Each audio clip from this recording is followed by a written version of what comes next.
Hey, this is Hillary Baggett with Hill Talks Podcast and Community Bloom, where we are empowering midlife women. My guest today is not in that age bracket, but her audience and subject matter really do. So I'm thrilled today to welcome Julie Crenshaw. She is, I just found out today, a physical therapist for her day job, which I loved because I'm an occupational therapist for my day job. But we both have a passion for building community through memberships and having difficult conversations. Julie is a life coach in so many ways, and we're going to hear so much more about that. So, a heartfelt welcome to Julie. Thank you. I'm so excited to be here, and I'm just loving all the different ways that we are connected and didn't even know it to start with. Absolutely. Well, tell me what the weaving of your story for your kind of reason for creating this awkward conversations. Yes. So of course, it takes quite a while to get all the way through PT school.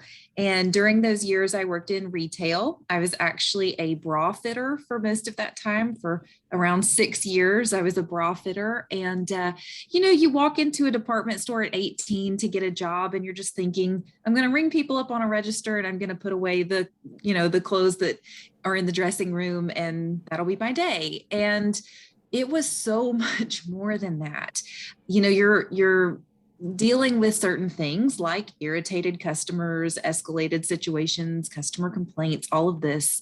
You're dealing with a lot of issues around money. This was the first time that I'd really in my life realized how differently people view money and value, because in a department store, you've got everything from costume jewelry to designer jewelry and clearance handbags to designer handbags, and watching all of these people interact with me in these different ways, reacting to these prices. It was just such a huge life lesson for me. And then as a bra fitter, you're just thinking, oh, fun, I'm going to help people find the right size bra, right? You don't really think of it as more than that. And then you get in there with these women and you start having these really vulnerable conversations. Maybe it's a woman who has just survived breast cancer and she's had a mastectomy or a double mastectomy, and she's trying to fit her new body. Or maybe she's had a gastric bypass and she's lost all this weight. She has no idea how to feel sexy in her own body. Or maybe it's a 13-year-old girl who's being drugged in here by her grandmother for her first bra, and she's about to die for having to go through this experience. And I had to learn so much about having awkward conversations, touching on touchy topics, learning how to say more than, oh, I'm sorry, when someone shares bad news with me. And so I just learned a lot through those years and that experience. And then I went through a short period of time where I kind of had to work collections. Not my favorite thing. It wasn't my choice, but it just, sometimes you have to do what you have to do. And that was a whole other ball of wax of listening to these really difficult situations. It's easy to think, oh, somebody's behind on their car payment. It's because they just didn't pay it or something, or forgot to pay it. And it's so much more difficult. This was right in the economy crash of 2008.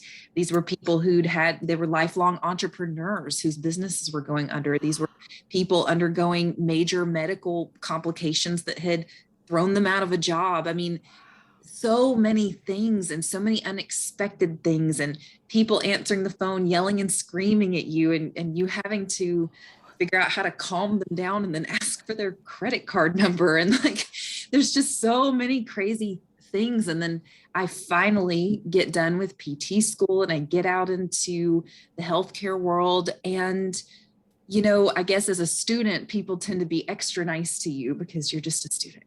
They're going to save their yelling for the charge nurse or something, and I didn't really realize just how emotional those situations could really get, because you're seeing people in their worst positions, they're sick, they're in pain, they're overwhelmed. A lot of times they feel like nobody's listening to them, which is creating massive amounts of anxiety. And so you have to learn how to navigate all of that. You have to learn, as the PT, I can't just come in there and take your blood pressure and give you some pills and then be like, okay, have a nice day. I have to actually convince you to get out of bed, even though you're really hurting and you really don't feel like it. And the last thing you want to do is walk on that freshly replaced knee, and Wow. and so that was another layer of conversations. And then I transitioned to home health, and working in home health and with that geriatric population. Most of my patients are in their 70s, 80s, and 90s. Most of them have lost spouses and children. Obviously, they have parents by that stage. Sometimes they have no family left.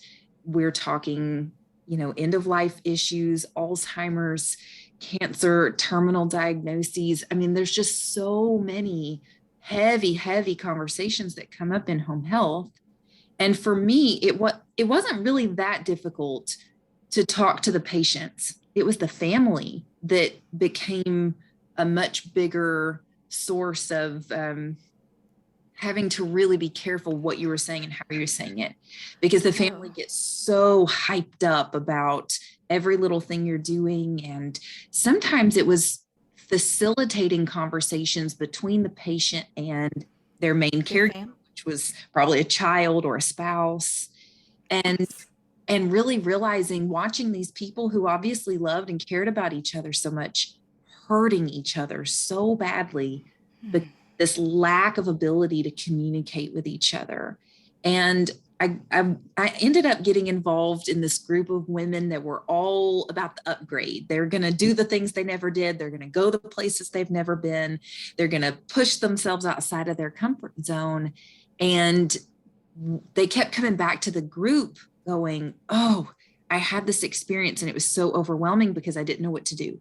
I didn't know what to say. I didn't know what to respond. I went to this super fancy restaurant. There were no prices on the menu, and I felt like a total idiot. I had no idea what to say to the waiter, or I went to this one place and this maybe a retail worker at a really high-end place was rude to me and I didn't know how to respond.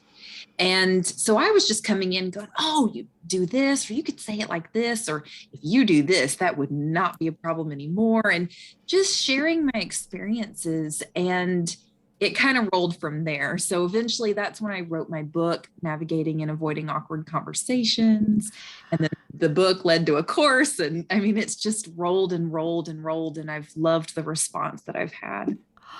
Wow, what a fascinating story of transition, and how, one job led to another, but really you gained all of these amazing opportunities to develop these skills of awkward conversations, from bra fitting to debt collectors, and then into therapy. And as a fellow therapist, we have a lot of tough conversations, and I'll tell you that people do not really, it's easier if they're not related to us to have those tough conversations, but facilitating those conversations between a family member and our patient sometimes is one of the greatest gifts. And sometimes I tear up thinking about it, because we do see our patients at their most vulnerable. They're in pain, and they might be nearing the end of their life. They might be having a chronic condition. They might have a change in being able to do things for themselves, and they're angry about that, and they've got all these feelings. Well, then you bring in maybe an adult child, and there's so much stuff that's happened that we don't even know about as therapists. Oh, yeah. And I've even, just last year, I was in a patient's room, and the way the patient spoke to me, I stopped in my tracks for a moment. I paused, which is a sign of maturity. Right. And his son and daughter-in-law were in the room, and they started apologizing. And I said, you know what? What I'm really hearing him say is that he's feeling a little overwhelmed and a little afraid of some things. So how about if I step out for about 10 minutes and give you all just a minute? I just want him to feel like he can talk to you privately, and you can really listen to each other. Mm-hmm. And the patient immediately stopped and said, I'm sorry for how I spoke to you. You really Mhm. do care, and you Mhm. really do want to help me and my son. And Yes. so navigating those, so you've got so many gifts and skill sets. I think it's amazing to see how you weave them all together into coaching people and to have hard conversations. So Mhm. it sounds like we kind of already covered my second question of the biggest pivot you've made Yeah. professionally and all of that. I think back to the bra fitting and Mhm. how that impacts someone's sense of body awareness and whatever it is they're going through. So, what would you say are maybe your top three strategies or approaches for the difficult conversations? But maybe it's more important to say, what are kind of, are there maybe like three major stories or conversations that are the hardest ranking up there? Because there's a lot of difficult conversations to have in life. Yeah, and I think that that varies from person to person, which is so interesting to me. And that's one thing that I'm learning through all this is it's so nuanced what certain people find to be difficult and easy. I've had a few people who've told me that they could give a presentation in front of thousands of people. They could go on live TV, national television, talking about their area of expertise, and they're on the money, they're in their zone, they're doing great. And then it's the Q&A after that makes them feel like they're about to die from embarrassment and just awkward of like, I don't know how to talk about myself. I don't know how to do this chit chat thing. And that blew my mind. And the fact that I heard it more than once really blew my mind because I always just kind of assumed people were either outgoing or not. you know, Right. and the same thing comes to conversations. There's certain people that maybe because of their own personal experiences, they have a really easy time touching on certain topics that other people find very overwhelming, and maybe vice versa. So Hmm. I would say that the things that do tend to come up a lot as far as awkward, I think you had phrased it like the three awkwards. And I was like, well, I would say I hear a lot about awkward silence, awkward comments, and awkward responses. So one of the things that I hear people say a lot is it's just this awkward silence. I don't know how to fill the chit chat silence when I'm trying to get to know new people. And I do have a freebie that I've created called 7 Tips for Small Talk Success. That's all about how do you really break down what small talk is, why it's important, how to do it, how to ask better questions and give better answers. And I would say a really strong tip from that guide and that I give a lot is that when you're asking people questions about themselves, try to think of it in your mind that you're trying to get to know that person's journey. Hmm. Instead of asking them, what do you do for work? And they're like, I'm a physical therapist. And then that's it. And that's all they say because that's all you asked. You might say, tell me about the work that you do, which phrase, word for word doesn't sound that different, but it elicits such a different response. Tell me about the Right. work that you do is so much more inclusive. And it really opens up that person to really explain not just the title of what they do, but what it means to them, maybe how they got there. And then giving better answers would be, maybe somebody asks you something like, what do you do in your spare time? Which is one of the worst, chit chat questions because it's so difficult to answer. And a lot Yeah. of people are like, I don't know, I don't have downtime, or maybe they think what they do might be dorky and they don't want you to think that they're dorky or something. And, they're like, I don't know, I collect postage stamps. I don't know if I should tell this person that they might think I'm, goofy. And so a slightly better way would be if they're asking you a question that's hard to answer and you think of it more like just sharing your journey. This person's just trying to get to know me. I don't necessarily have to answer the question exactly the way they asked it because they're just trying to get to know me better. So if you say, Hmm. what are your hobbies? I can say, well, I don't necessarily have a lot of hobbies because I don't really feel like I have a lot of downtime because I'm spending a lot of time building my business right now, which is really fun. I just wrote a book and I'm doing this. And I didn't really answer that person's question, but I was sharing about myself. And so it's still fostering that sense of connection. That's really the point, is to foster that connection. Oh, and it sounds like too, you also are able, you're giving yourself permission to have boundaries on what you're willing to share with a person, which I Mhm. think if we have that kind of emotional intelligence, which you clearly do, of pressing that pause button and then saying, what am I willing to share? And then realizing kind of the bigger picture of they're just trying to connect with me. So what's my way to connect? And I love to connect with people. So you're Yeah. very good at this, Julie. I mean, Thank you. I can see why you have this. And actually, I downloaded your freebie right before. If the listeners did want to reach out and grab that freebie, where would they go to get that?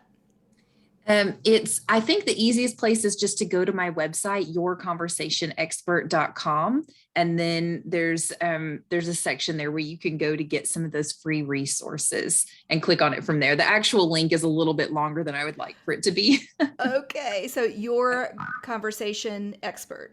.com. Okay.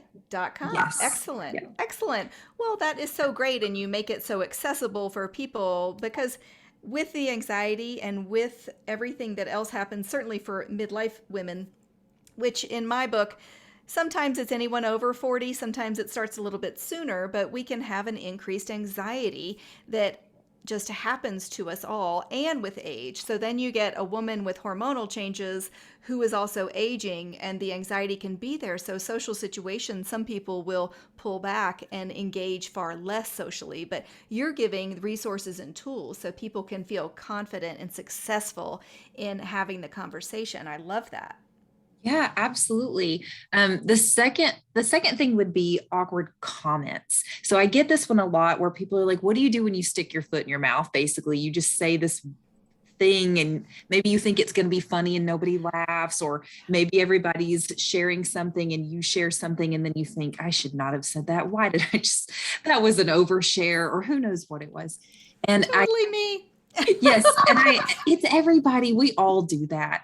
And I do go into, in the guide, I go into it a lot in my book too, about people will respond to your energy. So if you make a comment and you immediately think, "I really wish I hadn't said that," and you start stumbling and stuttering and trying to correct it, you start, "Oh my God, I'm so sorry. That was so awkward. I don't know why I said that. You must think I'm an idiot." Oh, da, da, da, da, da, da, da, da. Wow, that was a quick downward spiral. I saw it. Exactly. It makes the other person really uncomfortable because they feel compelled to want to help you and they don't know how. So if you can instead just own it and either totally ignore that it was an awkward comment and just move on like it wasn't, or maybe you said something that really came out wrong and you just go, "Okay, that came out wrong. What I meant was this over here." And you just correct it and move on. If you are owning it, like you're not embarrassed, it's not that big a deal. We all have slip ups when we speak. That's not just you. We all do that. Then that other person is going to move right along with you. And that is actually a very neural thing, that we're going to mirror the people that we are around. We're going to mirror their energy. That if somebody else is moving on, you're cueing to that other person that everything's normal and everything's fine. And their brain is going to go, "Oh, totally fine. It was just a slip up." And they're just going to move on. Hmm. That is So, really great. And talking about mirror neurons, I like to geek out on that kind of stuff all the yeah. time. And working with either children with autism or autistic people, and I know there's kind of two different camps of how they like to be kind of identified, but people with autism or autistic people do not have that ability to mirror and pick up on those social and nonverbal cues. But luckily, the vast majority of people, if they're trying, can certainly look at someone, because if you smile at someone, chances are they're going to smile back. Yeah. And it's interesting you bring it up. I actually have a good amount of people who are on the spectrum or who are neurodiverse in some way who really appreciate my content because I try to present it in a little bit more of a black and white, say this, not that, say it this way, not that way, because of this.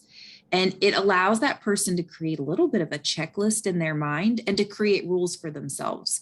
People who are on the spectrum or who are neurodiverse, who do not naturally pick up on a lot of those social cues, they prefer, in many cases, to create social rules for themselves in order to be more successful socially. That if I can Yes, just, we do. Yes, yeah, we do. yeah, Once you find the yeah, rules and the systems that work, it can yep, feel like, oh, it's if this, then that. If this yep, happens, go here. And it's kind of creating a flow chart, if you will. So exactly, I do love exactly. that. Mhm. And then the last one, so awkward responses. So this is the other one that comes up a ton is maybe someone shares bad news or shares something difficult, and then you're not exactly sure how to respond to it. And then you start saying things in your head, you're like, shut up, shut up, shut up. You know that what you're saying is not helpful and you can't seem to stop it.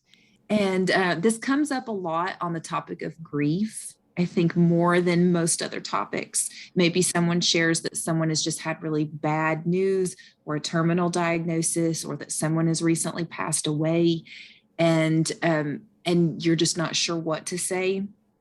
And I go through that a lot. I actually have a whole section in my book that goes over responding to various types of scenarios, because I mean, I break it down into like an older parent passes, a younger parent passes, older spouse Oh, passes, a younger spouse passes. Like, I really break it down because they all require a little bit of different finesse. But I would say, if I had to just pick one thing, is to not rush to make it better.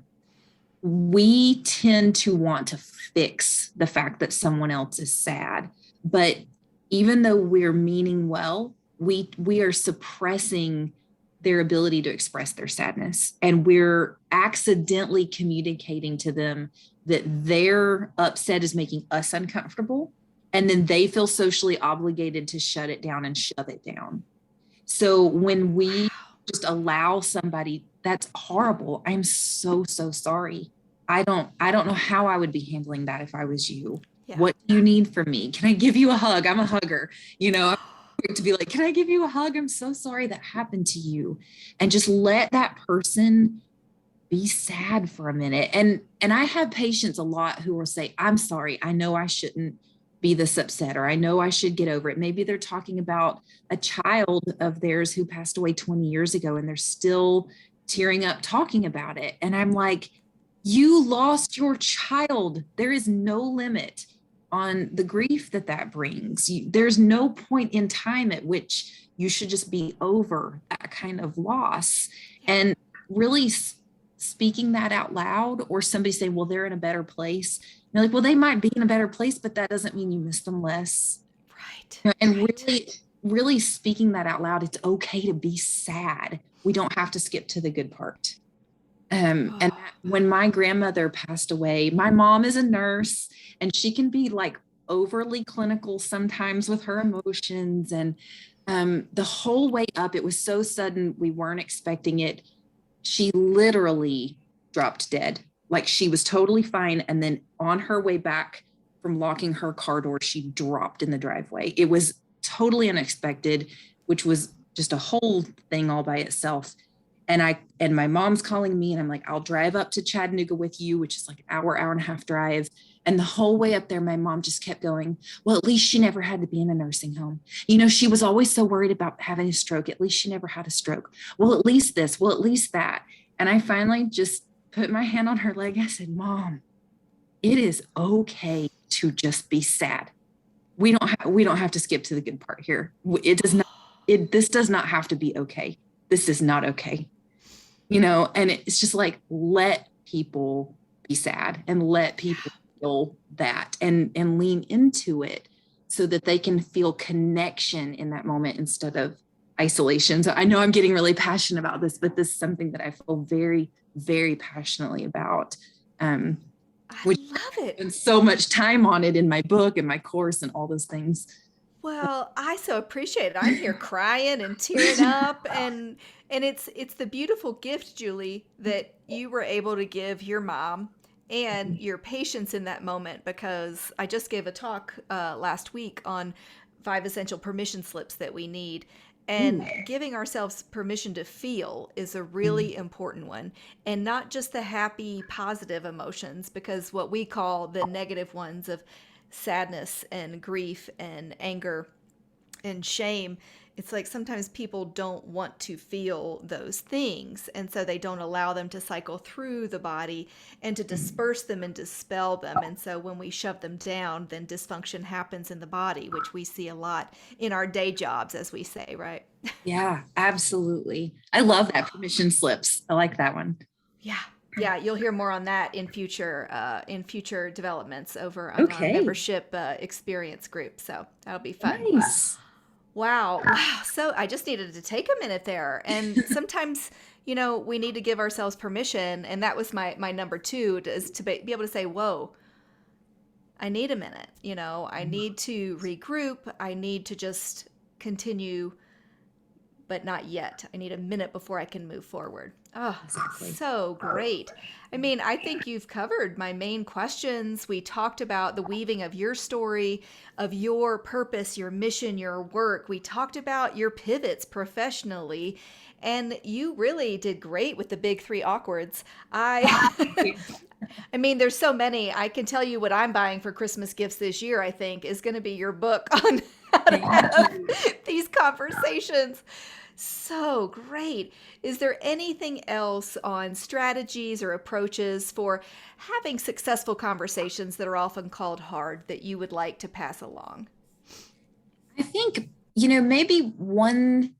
maybe just a message more for your audience, because I know that you do speak to a very specific group of women who are in this midlife moment, and they're really stepping back and evaluating some things. And what I love about that, we do tend to go through, I kind of maiden, mother, and crone, we tend to go kind of through these three pivotal stages in our life. And I think that the mid stage, this kind of mothering stage, is really amazing, because a lot of that we've grown up with, of these expectations, you finally reach a point where you're ready to just throw it all off and say, now hang on a second.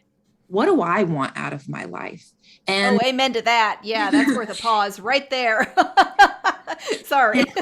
yeah, no, and you finally, I think, a lot of times feel so within yourself and so empowered within yourself to finally say, I only have so many years to live. I'm still in good health. I've got a lot of time left, but a lot of time has passed. What do I want the rest of this to look like? And a lot of the people who come to my content have reached that pivotal moment where they're like, what I've been doing is not working, or it's been okay, but I have this big vision of this thing that I want.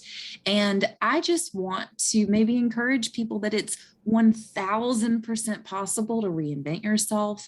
It's never too late in life to learn a new skill, or to go in a new direction, or improve something, or change something.